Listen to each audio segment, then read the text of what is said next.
Hello and welcome to the I Can Do podcast with Benjamin Lee. We're here to talk about tips and strategies to have an I Can Do mindset. Life is what you put into it. Get the most you can. Here's your host, Benjamin Lee.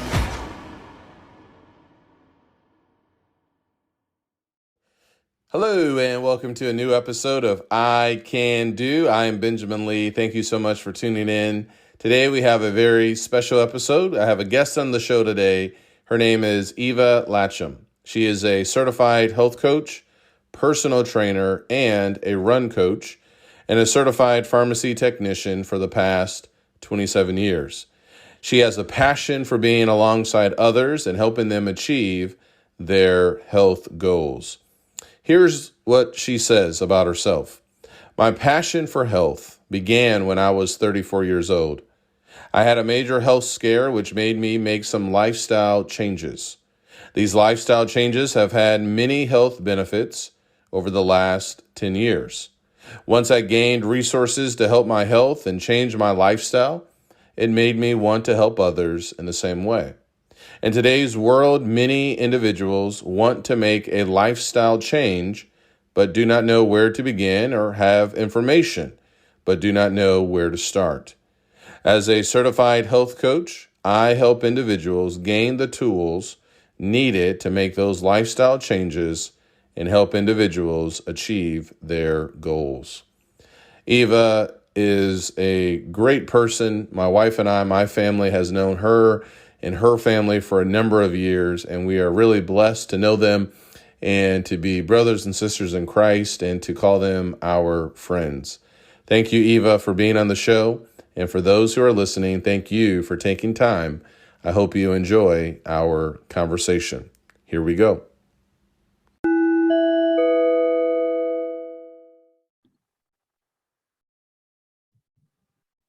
Eva, welcome to the show. Thank you for having me. I am really excited to have you here on the I Can Do podcast. We were talking for about 10 minutes before we have officially got started. So I'm really happy that you are here. Eva and I, we go back a number of years with your family and my family, worshiping in Southeast Texas at the same congregation. So it's been great to be able to reconnect with you. I'm trying to think. I think it was you and Nikki that really got connected first when you guys moved back to Texas. Is that right? That's right. Yes, sir. Yeah. Yep. Well, I really want to talk to you today and really get your expertise when it comes to health, nutrition, fitness, goals. There's just a lot of things that during this time of year people are thinking about, where I think it's a great time to really reevaluate where we are physically and health-wise. So we have a number of questions. I have a number of questions for you that I'd like to dive into. I want to first, if you can, share with our listeners here, you've been a part of this health and nutrition and fitness expertise for a long period of time. Tell us, how did you get started on this path? It started about 10 years ago, and I know everybody has a story, and I really like hearing each individual story. Mine started 10 years ago. I was about to be 35 and in a few weeks, so I was still 34. I went in for my yearly exam, and during it, they said I had high blood pressure. Well, I was 34, and it didn't sound right, but the doctor just kind of dismissed me and said he was going to call in a prescription to the pharmacy and for me to take it and then follow up in 30 days. And that was it. I left with a prescription being called in, no direction or what should I do. And I was shocked, stunned, very confused. I left and went home and was beside myself.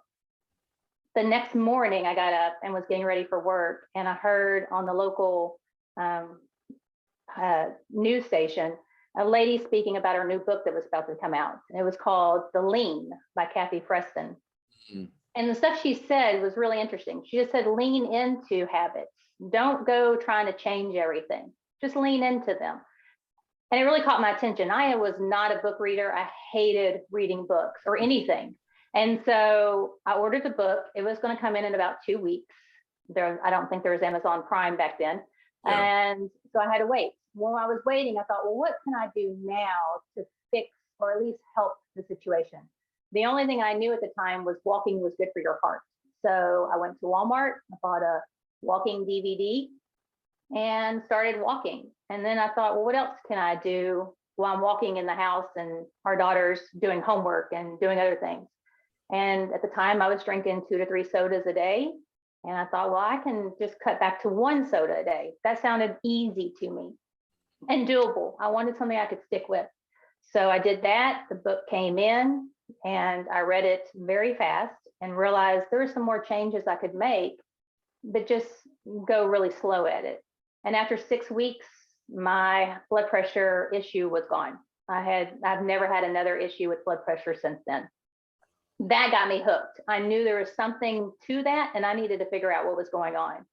So I started reading everything and anything I could on health, fitness, body, diseases, cancer, you name it, I was reading about it. I don't read anything else but those topics. And it was fascinating, absolutely fascinating to me.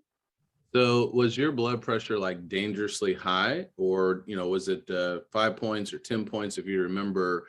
And the other thing too, sometimes when people get this kind of news, and this is why I think your story is so powerful, it can be very easy just to say, it's easier to take a pill. It's easier just to take a pill, not read any books, not say, okay, I have to make some kind of change. Did you have any tension with that when you first got started? Or was it like, there's no way I'm just taking a pill? What was it that really got you moving? Was it because it was so high, or just something else with the idea of taking medication? That is a great question. And I think each individual is going to be different. Some people could hear that news and take a pill and be okay. Yep. Something inside me just was not sitting right. I was 34, about to be 35, and inside my gut, it was just making me sick thinking about it, being on it for the next 60 years, Lord willing. That just did not sit right with me. And that's what spurred me to thinking. And when I heard the lady talking, I always listened to it every morning, but what she was saying caught my attention, where I actually stopped getting ready and go and listen to what she was saying, and then ordered the book, which was not like me. So yeah, it was life-changing for me. And I think some people are okay with taking a pill, but for me at that time, it was not setting right.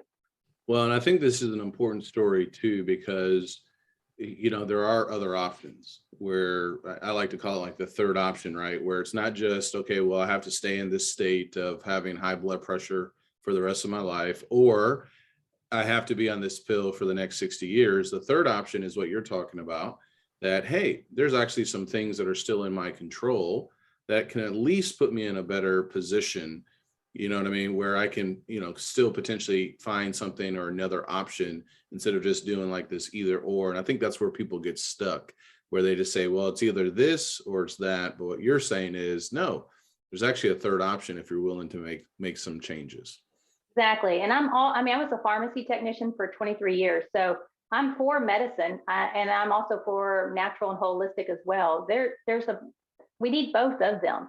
And it's okay to have both of them in our lives, but it's what really resonates with you at the time. And you've got to listen to your body. It knows the best things for you. Yeah, absolutely. So you made these big changes when you were 34, 35 years old. Let's talk about the last couple of years. So these last 2 years have been tough on a lot of people. COVID is not going anywhere. 2020, Nikki and I, my wife, we talk a lot about 2020. It was just an interesting year. And I don't know if you felt the same, where everything slowed down. I can remember we went on a walk outside in our neighborhood, and I joke about it, but I say, typically when I would go on a walk or a run, I would see people's dogs and things like that. But this one time we went outside for a walk, everyone was outside. So it was like, I got to see the owners, of those pets, which you don't often see, but just hanging out in the backyard, you could see this family time, people exercising, people walking more. These last 2 years have been tough for a lot of people. Some people you see on social media made some changes during the quarantine. How have you been motivated these last 2 years, and how much of an impact did that have on you with the quarantine and all these changes? What's been your secret or your motivation these last 2 years to keep going and staying focused on your health? I think motivation and willpower, they're fleeting and they ebb and flow in our lives. And we've got to be careful using those as our number one tool in our little toolbox. So I don't really rely on that. What I did was, the more I've learned and the more I've had other health conditions in the last 10 years that I've experienced, and trying to take care of that as natural as possible has really helped me realize just how important a healthy lifestyle is. And when you know that there's really no end destination, it's just a journey, and we're going to fall back and we're going to, have obstacles. But if you just keep moving forward, then you're doing the right thing. So I think even during the quarantine, people really realized then that they need to take their health serious, that it's an investment, just like everything else in our lives. And it really showed us how valuable having health is. And I think it just brought more attention to it. And it seems a lot easier to me now to coach people since the quarantine. And so you said something really powerful that made me think of a book. There's a book, I think the author's name is Benjamin Hardy, if I'm remembering correctly, but it's called Willpower Doesn't Work. So when you made that statement of, motivation and willpower they'll only take you so far, that's so true. And I think that's such a big point for us to really think about. How does a person get beyond like New Year's, for example? When I worked at a Go's Gym in Central Illinois in college and right after college, I would get bonuses for people that signed up for a gym membership.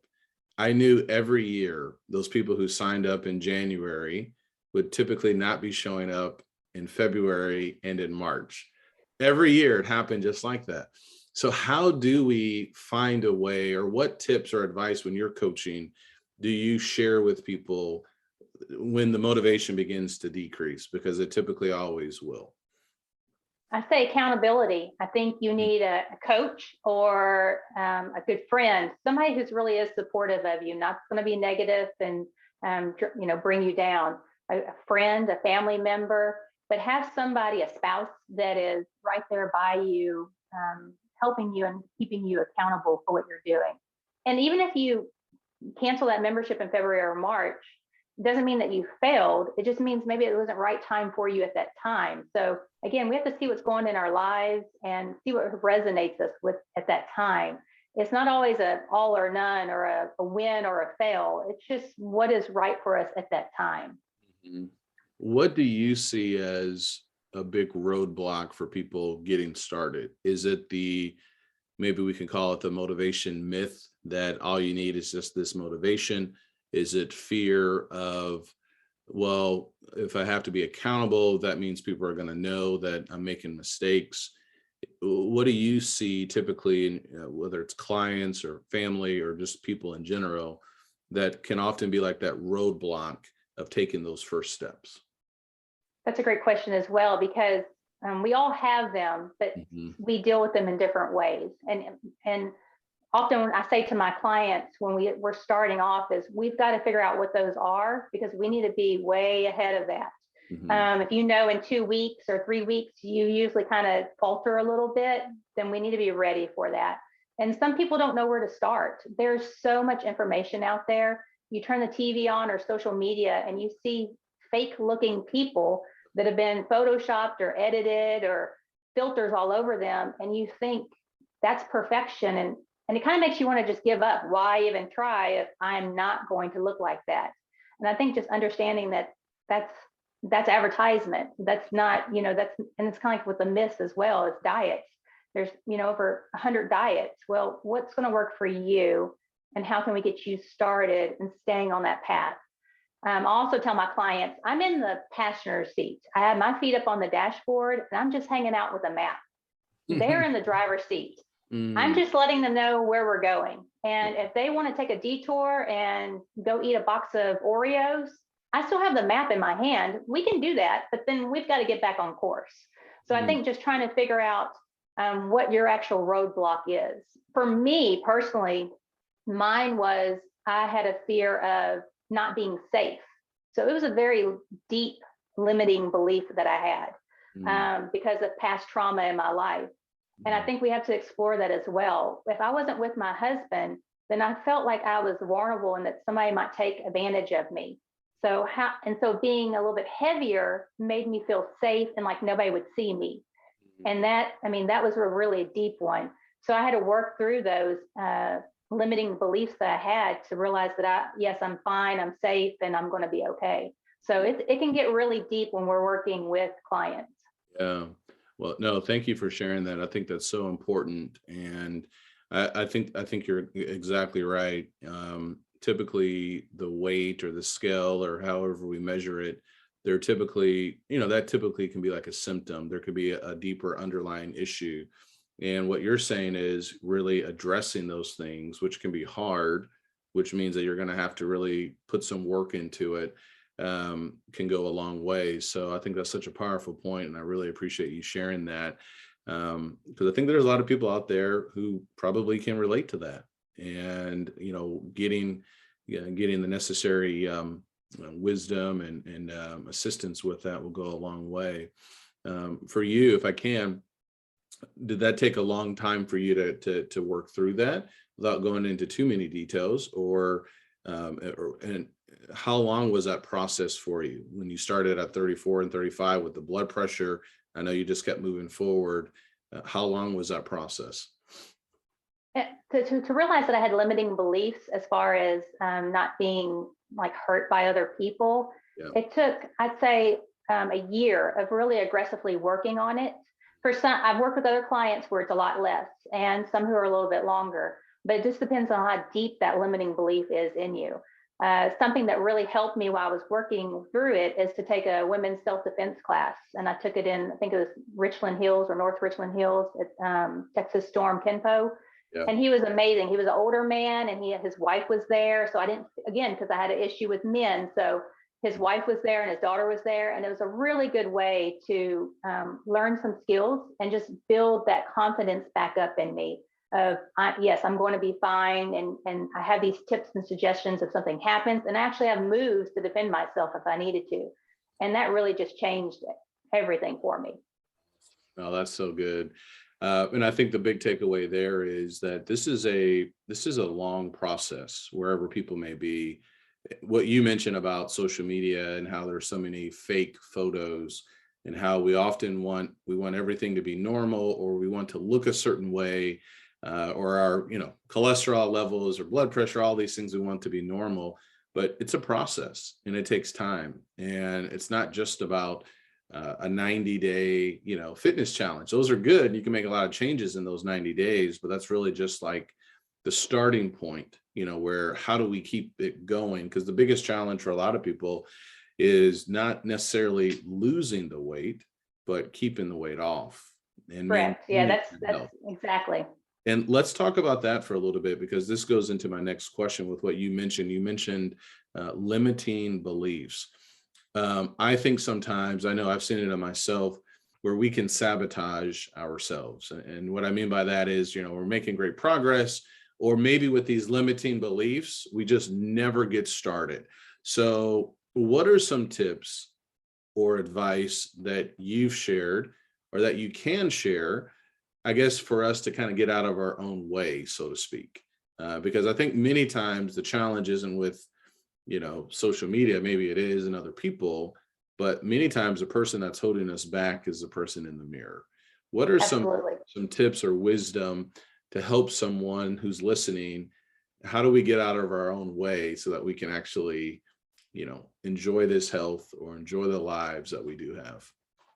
I think to be patient and kind and gentle and understanding with yourself. We are our worst critics. We are so mean to ourselves, especially, I'm sure men are the same way, but women, we are very emotional beings. And the things that we play in our heads that will never happen or is not real is really unfortunate. And we've got to control those thoughts. I mean, it says, I think in 1 Peter, to hold every thought captive. And it's really true. It says that for a reason. We've got to be careful with what we're telling ourselves on repeat. Every day you get on the scale and you let that show you what your worth is. That's unfortunate. There's just different things that we do that actually just really mess up the process. So if we can get out of our way or have some support, I'd say really some understanding, non-judgment support. And I think that's where a coach can come in. We're not judgmental. We're here. We have information and knowledge, and we want to help you. Yeah. And a lot of doctors are really excited when they hear you're working with a health coach, because they know they don't have time these days to give you the attention they need. So 30 years ago, they could sit in the room with you for 30 minutes. Well, now it's 5 or 10 minutes and you're on your way. You're like being herded like cattle. So working with a coach can really benefit you to work through those issues. Mm-hmm. Yeah. Yeah. Taking every thought captive. I believe that's 1 Corinthians 10. My bad. And now it's all good where Paul was saying that, but it's so true where I can remember reading something about Michael Phelps, when he was winning all of his Olympic gold medals, and when he would get ready for practice, his coach would tell him, put in the tape. And so putting in the tape was this tape or this mental image of him being successful and winning, and just seeing himself swim and seeing himself come in first. So what you said there about what do we have playing on repeat, I think is so good. And it's not just a challenge for women, it is for men as well. My audience on the podcast right now is probably about 80% women. So I think this will resonate really well. But yeah, getting the things, the thoughts or the videos and what we're saying on repeat. Why is it so hard? Why do we have such a challenge? What do you think? Why do we have such a challenge when it comes to how we view ourselves and how we talk even to ourselves? That's an excellent question. I think it's what we're putting in and what we've been, even what we've grown up around, but what we're putting in is affecting us. If we're watching bad stuff, if we're listening to bad stuff, that's going to have an impact on us. So I think we just have to be really careful of and people, there's toxic people as well. So we have to be careful of what toxicity we're allowing in our lives and be mindful of that, because it's, whether you believe it or not, it's going to impact your life. It is in all areas of your life.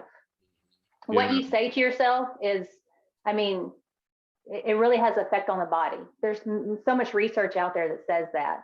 So the mind is it's just very powerful of what it can do. Do you think people kind of downplay that kind of advice? Where I think people do sometimes, where when people hear you or me or other people talking about how we talk to ourselves or how we think, I think a lot of people say, no, I'm not really buying that. But have you seen that? Do you see people being able to make those changes mentally in that mindset and that self-talk?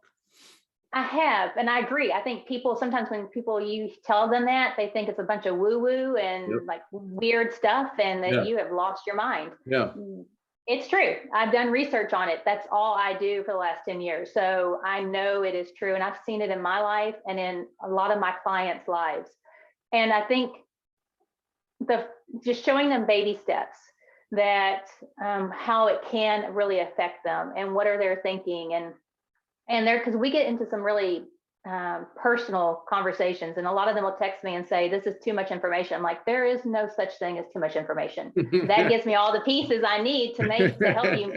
I have the map. I need to know those, the stops and stuff. So I think having them knowing that they're working and they have some support that's non-judgmental will help them get through those issues that they have. Mm-hmm. Let's talk a little bit about the map.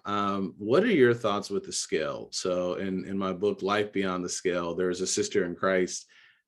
She had shared with me, and I put it in the book, how she had mentioned she's a scaleaholic, where, she's constantly on the scale. How do you coach people with their relationship with the number on the scale? I use this. At first, I've been listening to your Beyond the Scale. I really like it a lot. It's great. And I agree that first we have to figure out if you have an issue with the scale. If you are a scaleaholic, then we've got to work on that, because you're putting too much worth into that tool. It's just a tool, just like the dishwasher in the kitchen. If it didn't work, you wouldn't think you were worthless and no good and fat and horrible. So the scale is the same thing, just like measuring yourself, energy levels, your mood, I mean, cravings. There's so many tools that we have to figure out what's going on inside you. The scale is just one of them. But if you cannot detach that emotion and your self-worth from that scale, then we cannot use it because it's just a tool. Yeah, so putting it in its proper perspective, it's not, we don't have to throw everything away per se. And my mind has changed on that too, where in my book, I did talk about throwing away my scales, but there is value with it. There is a book I have, I think it's called The Every Other Day Diet. And it's basically, calorie manipulation where, you can increase your calories, decrease them. And they actually advocate get it on the scale on a regular basis. So we don't have to necessarily say, well, I can never get on it again. But I think what you're saying is so true. Understanding that relationship, maybe there is some room to hit the pause button occasionally and measure your success or progress in a different way. Well, and I also use it. When I work with, if it's for weight loss with my clients, they weigh twice a week on Wednesdays and Saturdays. But why I do that is to show them that there is so much change that can happen. And so it's not a self-worth thing. It's can you see how inflammation, what you ate, you didn't gain 3 pounds of true fat in 2 days. There's no way. So it's more of a helping them realize it's just a tool. Because as women, we really like that scale a lot. And it really determines if we're gonna have a great day or a bad day. So doing it this way shows them, wow. And what I'll do is if they are up on a Wednesday, I'll say, hey, won't you just weigh on Thursday? And then they'll be back down. They're like, oh my goodness, I didn't realize. I thought I really no, it's just a tool. Yeah. So if you ate something that's not agreeing with your system, if you're, if you're not having bowel movements every day, that's going to really dictate what that scale says. So it's just information, information. No, I love that. I think that's a great way to do it, where the Wednesday and Saturday, it's a way to teach them along the journey where they can see exactly how it works. No, that's fantastic. Let's talk a little bit about food. I love to eat. This is one of the questions that I wanted to get some thoughts from you. What are some challenges? And I know a lot of the challenges, and I think our audience does too, but what are you seeing as some of the challenges with the relationship that people have with food? This was something, and I printed this out here, some thoughts when I posted on Facebook that I was going to have you and have someone else coming on next week, Lord willing, as well, where, for example, Harris wrote this. He said, I like healthy food. I also like simple carbs and sugar. I struggle to find balance, especially when also trying to make stuff that 3 toddlers will eat. So almost all of these things here is about food, right? Kimberly says, I'm a carbohydrate junkie. I love my pasta and bread. What can I have that will fill that need? So I know there's challenges that people have with their relationship with food. Can you talk a little bit about that? Navigate us. What's on your map, or what direction? How do we, are we missing something with the relationship with food? What are some of your thoughts on that? I jumped on your Facebook page and saw those, and I like those people's comments. Yes, because I was going to bring them up as well. And good. And when she said she loves pasta and bread, I'm like, so do I. We eat lots of brown rice. We eat lots of pasta. As long as it's a whole grain, not the refined kind, go for it. I mean, we need that to flush stuff out of our system. And then the man who mentioned his toddlers, I get it. I'm a mom. And when you're cooking and trying to feed and have them eat it as well, so you're not making them something different, it can be challenging, but it's definitely doable. You just got to make small changes. My daughter hates mushrooms, still does, but she did not know that I was adding mushrooms into our food 90% of the time when she was growing up. There's ways to do things, little tricks and tips. And I don't mind after the show sending you that information so you can pass it on to your people, because that's what I'm here for. Yeah. And the lady who likes pasta and bread, lots of recipes that can add more fruits and vegetables and things to those that can balance it out. But I think our relationship with food is, it's unfortunate. We definitely do not have a healthy relationship with it. Even when we try to be healthy, then most people are eating like a chicken breast and green beans. It's really sad. Food can be so delicious and so nutritious, and they miss that mark. So I think really going back and figuring out what will work for you and your family is key. So working with somebody or even bouncing ideas off with a friend can help you, like where to start. How can I make my food better? And the emotions that we have connected to our food is dangerous. It's really dangerous. It is. Yeah, it really is. Well, just hearing you talk about chicken and green beans when I worked at Gold's Gym in Central Illinois in college, that was always the thing that I saw, like with bodybuilders, they'd eat chicken, brown rice, green beans. It's like the same thing every day.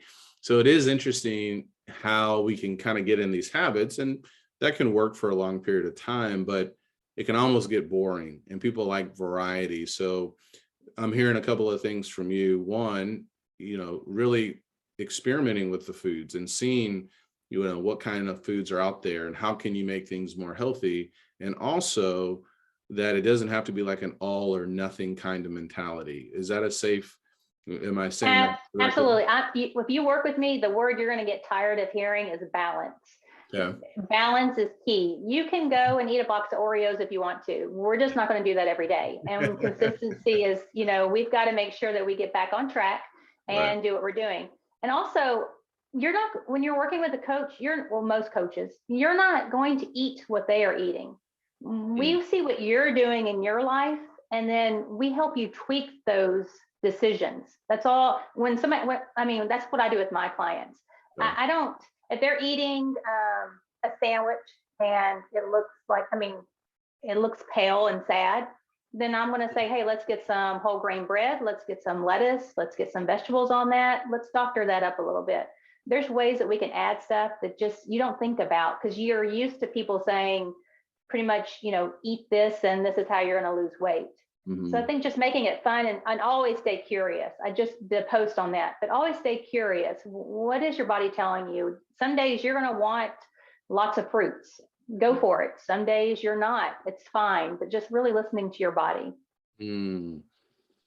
Yeah, and I think sometimes just listening to you speak, Eva, we can get caught in, where we can hear one person and their thoughts or their views, or read a particular book, and then we can say, okay, well, this is the only way to do it. And I really like what you're saying here, because there's multiple ways to do it. Where I think a big trap is an all or nothing mentality. So somebody knows, I think it was Suzanne here who had mentioned, with food and being on Weight Watchers, she's hit her goal, it looks like, but she still has a problem with sugar. Is there ever a time where it needs to be an all or nothing? Like maybe a person just has to eliminate sugar completely, or caffeine. I want to talk about that. Is there ever a time that you've seen where sometimes you have to say, no, you just have to cut this all the way out? It depends on the person, but absolutely. Yeah. Sugar is in almost all of our food. It's in ketchup, it's in beans. Yep. You've got to really look. They want you to eat their product. And so fat, sugar, salt, it's going to create a craving. It's going to want you to eat it all the time. So the more processed foods you're eating, unfortunately, the more harder it's going to be for you, because they're designed in labs. They know it, it's called the bliss point. They know what to put in stuff to make you want to come back for more. So even if you're trying your best with your willpower and your motivation, if you're eating those foods, you will not win. You just won't, because they've been created to have you come back for more and more. So we have to understand then how the deck can be stacked against us, number one. It's definitely stacked against us. Yeah, and the bliss point, I love that, where it's another marketing ploy of, it tastes really good, like soda or donuts or cookies, but there's still another agenda, so to speak, of keep eating more of this. So exactly, they need to make their money. Yeah, no, that's really interesting. So one thought that came to my mind was, how fast then do we actually want to get the results? If we want the results faster, then we'll identify these bliss points, these things that we know that maybe can be like a trigger, or we can eat the whole thing of Oreos, in one setting and just say, okay, look, that's going to delay me by 2 or 3 days or 2 or 3 months. So getting to that point of saying, no, I can delay this so that I can get this faster. And we have to realize sugar is one of the most inflammatory foods or chemical that hits our body. I'm not talking about fruits, so do not misunderstand me. Eat as many fruits as you want, and that you're fine. But pure refined sugar, it's such an inflammation. It creates so much inflammation in our body. It's unreal. I mean, and that's what actually feeds cancer is sugar. So we've got to be careful of how much refined sugar we are consuming. If we get to a point where you can find a balance with that, that's great. But just like you said, unfortunately, we are consuming so much that we might have to just pull the reins on that for a little bit and cut it out temporarily till we find our balance. Yeah. You're a coach, a certified health coach. How long have you been a coach now? And I want to shift a little bit and talk a little bit about your faith. You're a Christian, I'm a Christian. And how does your faith impact the way that you coach, if it does at all, with respect to this MAP and how you guide your patients or clients? I was deciding if I was going to be a health coach in 2019, and I was really torn by it. If it wasn't for Casey, my husband, I would not be a health coach. The school I wanted to why. Tell us why. the school I wanted to go to was thousands of dollars, and it was a year-long program. And that was a big decision, and I knew I did not want to be a health coach for profit. So to spend that kind of money and spend that kind of time was a huge decision. And I did not want to do it because it was just, I felt like it's too much money, and especially if I'm not going to get anything at the end of it. And it was Casey that said, no, you have a passion for this. This is all you study. This is read. You've helped already. You're already helping people. You need the certificate behind it so you can actually do this as a licensed profession. And so I was so scared. It was thousands of dollars. I mean, you could buy a car with how much I spent on it. And so he said, you got to do it. And so I did. And I thank him a lot. And I keep everything confidential. I use HIPAA laws like a doctor does. So I cannot discuss anything with him or anybody else. But I'll say sometimes I'm working with somebody that we're working on this, and he's just amazed, and he gets to hear everything I'm doing and what I'm reading and researching. And he's been the biggest blessing, because if it wasn't for him, I would not be doing this right now. And it makes me so happy. Yeah. And my faith, oh my goodness, my faith is that God has helped me through so many health challenges and opened so many doors for me where I can learn and understand things, where I can help others. And I give him the glory, because it's because of him that I can do this as well. Yeah. Oh, that's awesome. Well, please tell Casey, thank you for pushing you, because everything you're sharing here today is fantastic, and it's what people need to hear. And I do think, I often talk a lot about why, like, what's our motivation? And I think you and I are on the same page that it's not just about necessarily how we look, or whether or not we have a six-pack, or if we, whatever some of the goals are. Not to say that those things aren't necessarily wrong or anything like that, but I often do think about, our why is also connected to the ability to have the health and the strength, to do kingdom work and to be there for our families. And so I think there's something there as well. And that it is more than just about, how the pair of jeans fit or how we look in the shirt or the blouse or something like that. Would you agree with that? I agree. It's the quality of life. Absolutely. Yeah. Well, let's talk about body image, because people do struggle a lot. And one of the questions that I wanted you to touch on, what do women need to hear more of when it comes to body image? I think that you're worthy and you're beautiful, and just be gentle with yourself. And there's so much out there that's going against us that, it really does mess with us mentally. The scale does, people's comments, even if they meant nothing by it, it really messes with you. So just really keeping your guard up as far as what you're allowing in. And then do your own research or reach out to somebody who's done it for you and to help you with those body image issues. We all have little things we don't like about ourselves. Everybody does. And this day you can go to a doctor and get it nipped, tucked, or whatever, or injected or whatever. But I think just finding that true love for yourself is really important, because once you have that, you're unstoppable. Do you work with both? And I'm leading to something here. Do you work with both men and women in your coaching? I do. Just women? Okay.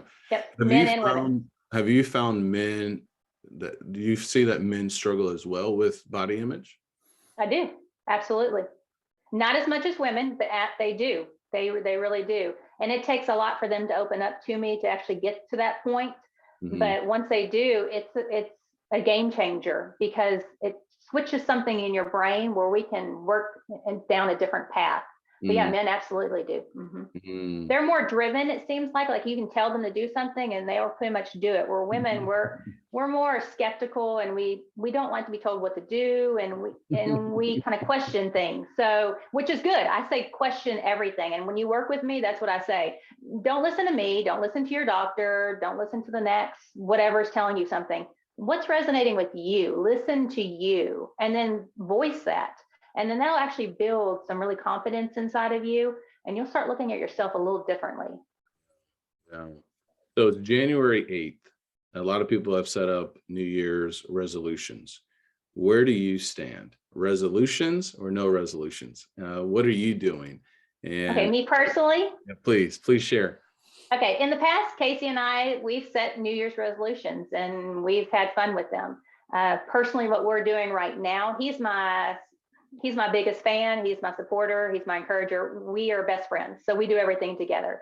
A few months ago, we started each month, we do something different. And last month it was an exercise challenge. So he did push-ups every single day of December times 10. So by the end of December, he was doing 300 push-ups a day.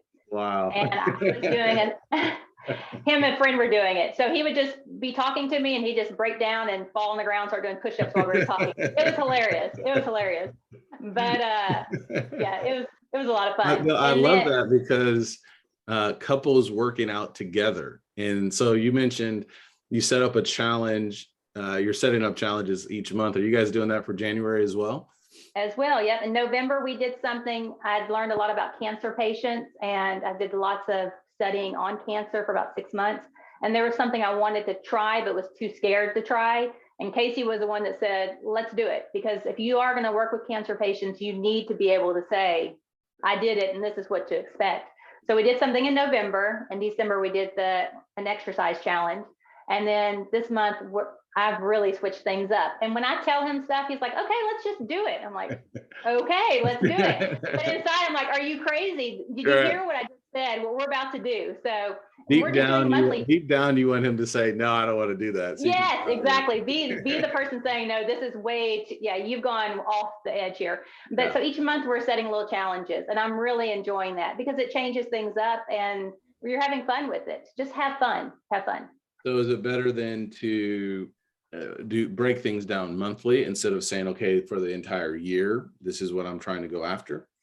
I think that'd be an individual call. I don't think there's a right or wrong, but because I've done both. I've done New Year's resolutions. Casey and I both have, and we've stuck with them. We've done like a Bible reading for the year, and we did that. And we've had health resolutions as well, and we've stuck them out. But I mean, again, I have a partner. So having somebody that you can do something with makes it a lot easier and fun. Yeah, very cool. No, I love that. I think that's a wonderful idea. There's something about short challenges where you can have a start date and an end date. And there's something with that too, with setting goals. You've been very successful throughout the years. You're continuing to be successful. You have a coaching business. You run.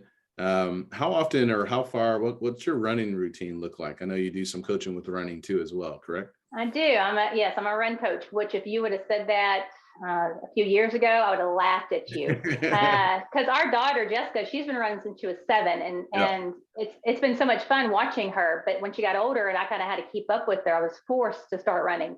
But yeah, I do coach people. It depends on their level. We need to get nutrition down first. before anything else. And sometimes exercise will come way later. Exercise is very healthy. I mean, you need to exercise, you need to get movement in.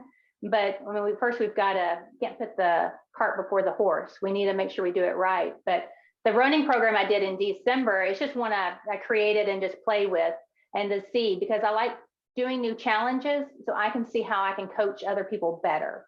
So, just be gentle with yourself. If you are going to start a running program, don't bust out of the gates, running for 5 minutes. You're going to injure yourself, and we don't want injuries. So just start out with like a 1 minute run, and then just walk for 3 or 4 minutes and try to do it again and see how you can, better yourself. If anybody need any advice on that, I can forward that to you as well. Like a little, like a little run program if anybody's interested in trying to start running. Yeah. But I love it. And for some people, let me just say this. If you're very stressed and a person in general, and you have a lot of stress in your life, then be careful when you're adding more stressors. Running is a stressor. It's good for you, but if you've got too much stress in your body, we don't want to add more to that fire. So we've got to maybe do somebody I think commented on your thing, a different exercise, Tai Chi or another one that they mentioned. I forgot what anyway, somebody mentioned that I think on one of your comments.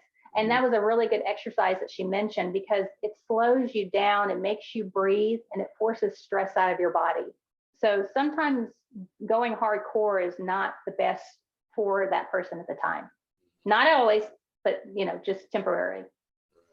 Yeah, doses. That's something I've started doing a lot more walking. And one of the big reasons was I kind of got, I don't know if bored is the right term. Maybe it is, with doing the same kind of exercise routine. And because I had someone else on the show, and Dr. Susan Kleiner, who's a nutritionist. So we talked about vitamin D, and in her book, getting natural vitamin D right from the sun. And so that's something that has gotten me outside. What my mind is going to, as well as what you just said, is what you said at the beginning of this discussion. When you first got started, that book you read, and how it just kind of talked about leaning into it. And so that's sticking with me, this idea of just kind of slowly leaning into it, whether you run for a minute and then you walk for a few minutes. Perfect. And you just keep repeating that, where you just get stronger and stronger. You mentioned stress. And this question is really about, it may be for me, I'm being a little bit selfish. This is for me, all right? But those who are listening or watching, you can enjoy it as well. So full confession time, I really love caffeine. I drink coffee. I don't like decaffeinated coffee. My view is, what's the point? I also drink 5-hour energy. Oh, my goodness. Okay. Oh, no.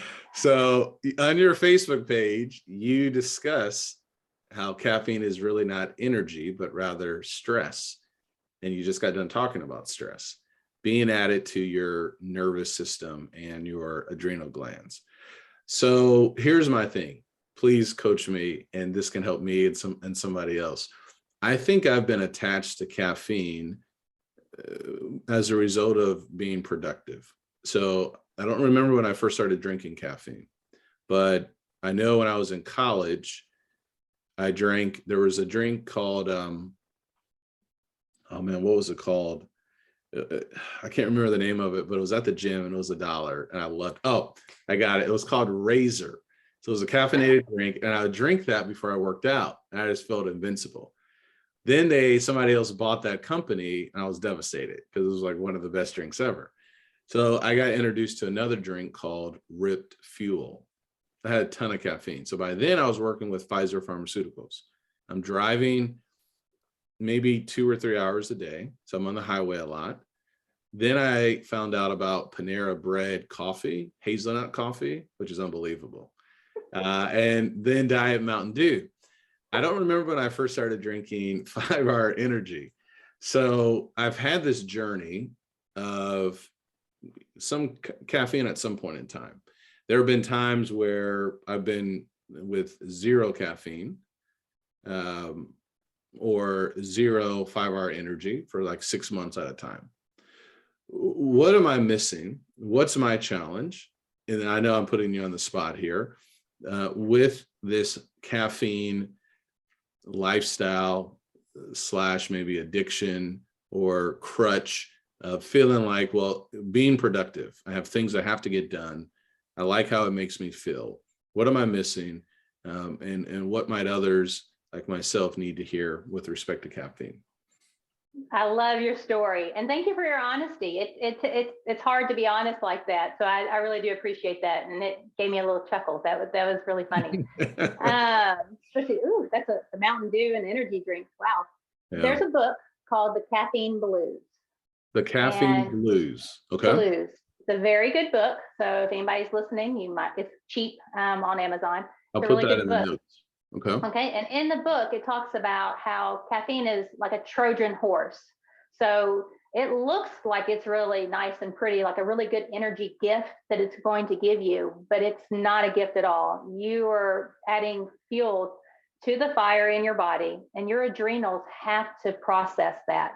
Now, for some people, if they are not high stressed, if they're not high energetic people, and they have a pretty easy life and less stress, then a cup of coffee in the morning, no big deal.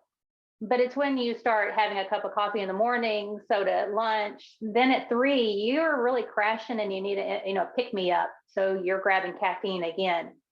If I tell somebody, what do you think about eliminating caffeine? If your first reaction is, oh my goodness, you're crazy, there's no way, then we have a problem. Because if you're attached to it, what's the problem? Yeah, what's the problem?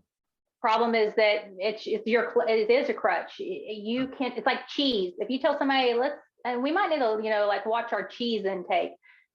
I would, oh my goodness, panic sets in. Your heart starts racing, and you're thinking, how can I not eat something like that, or how can I not drink coffee? Are you crazy? So that tells us right there that there's no balance. I should be able to say, let's just, and again, let's go back to the book, The Lean.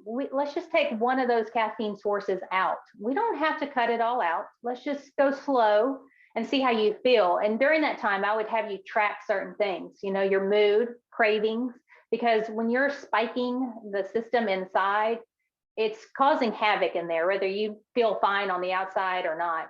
So we need to track some symptoms and see what's going on. Are you jittery? Are you anxious? People who have anxiety, they really need to watch their caffeine intake.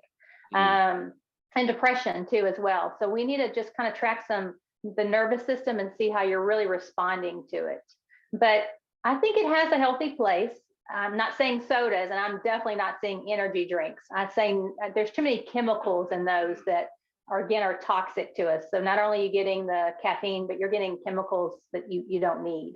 So, if you want to have coffee, then do it, but just really see what your body's saying about that and be careful with it. Okay. No, that's really good. I'm trying to think what else here. I was going to bring up caffeine more thing. As far as sodas, that's a whole different story, because you're talking about there's, high corn syrup in those things, and chemicals in there that are making you come back seeking it. So be careful with sodas. I was a soda drinker most of my life. So I get how, you like the burn, you like the fizzle, you like the sweetness, the coldness. I get it. Just be careful with it. If you want to have one, make sure you have it with something you're eating. Just don't drink it by itself. Give the body some buffer to handle the load you're giving it. What was your go-to soda? Ooh, Coca-Cola. And I'll have to say Big Red, because if you're in Texas, Big Red. Oh my goodness. And yes, I love some Big Red and then Coca-Cola. And, every once in a while, maybe, but no, I just drink water. See, I used to drink, I would typically just drink Diet Mountain Dew. I'll have a soda every once in a while, maybe once a month, sometimes, just not at all. So just the way that it makes me feel, right? But I think that's important as well with what you're saying, understanding. And it's always interesting too, because there have been times where, I went, 60 days, maybe a little bit longer, or 59, I can't remember exactly, with no caffeine. And I can remember when I got back on it, I think I was passing Starbucks. And I said, because I always get the same thing, a tall cafe Americano with 2 Splendas, and like this much cream. And this is what I do when I put the order in. And I was like, I wonder how that would taste today. And it got me right back on, like just having that again after not being on it for such a long time. So it is something that I do go back and forth with. I think I struggle with the all or nothing mentality in that area as well, where it's just like, well, yeah. No, go ahead. I'm sorry. No, it's just like, okay, I just need to just eliminate all of it. But I know that's a pitfall for me, even like with food, because I know the best that I have felt has been typically where I'm eating clean, healthy, however you want to call it, every day of the week. And then Sunday, we talked about relationship with food. Sundays growing up, we'd always have a big lunch after worship services. And now that I preach, I'm always exhausted when I get home. So I just want to relax, watch TV, and eat, right? So having like a day of the week where I can just kind of enjoy whatever I want, that's when I've been at my best. But I still struggle sometimes going back and forth with, well, maybe it should just be all or nothing, where you just abstain completely from it.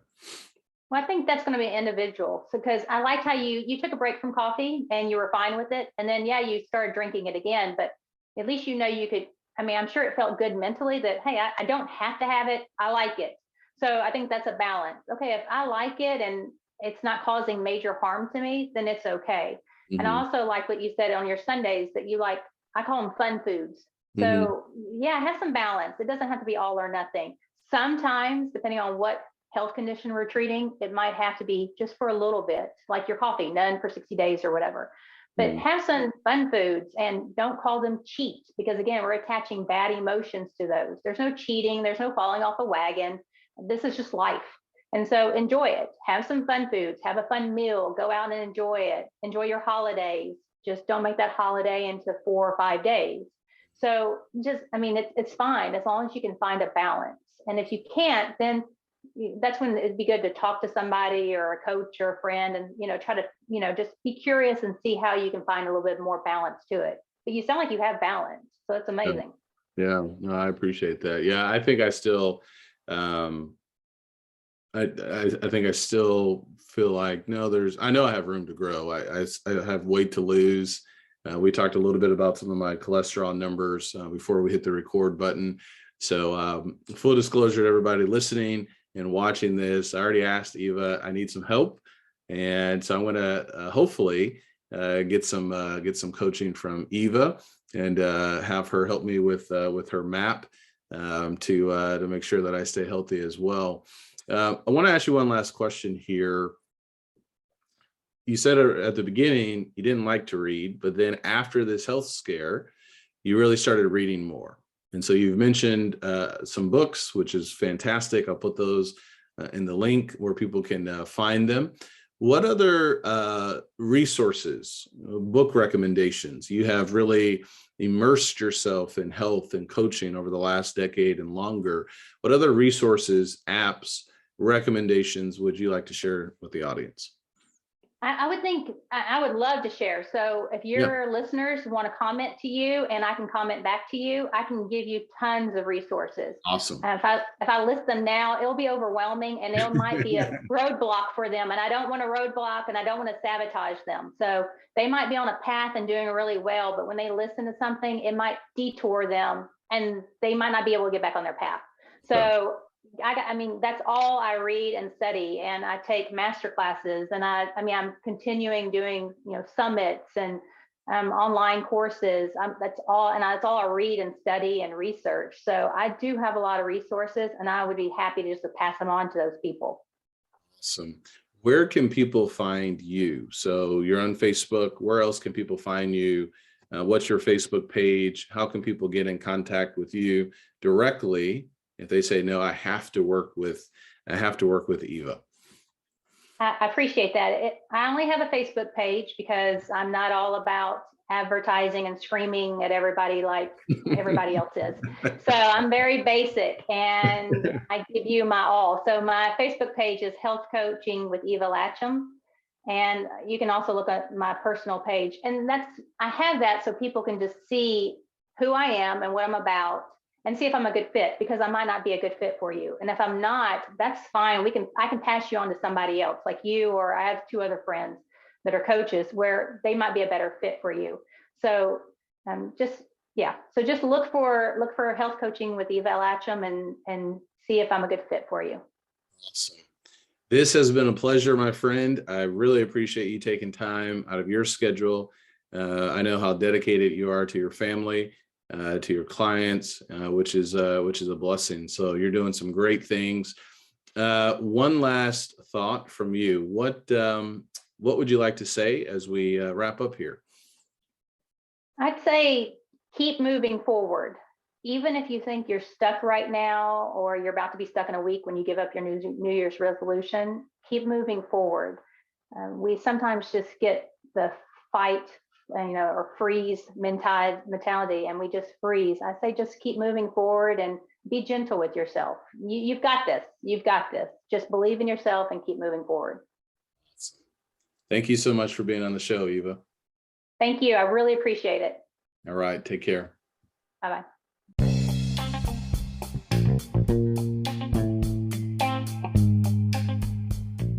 Once again, thank you so much for tuning in to this episode. If you are in the need or looking for more motivation in your life, feel free to check out my website, benjaminlee.blog, where you can find hundreds of encouraging, motivational blog posts on a variety of subjects. You can find all of my books, which can also be found on Amazon.com, and other podcast interviews with a variety of people. I hope this helps. Please leave me a rating and a review. I can do, and so can you. Take care, and God bless.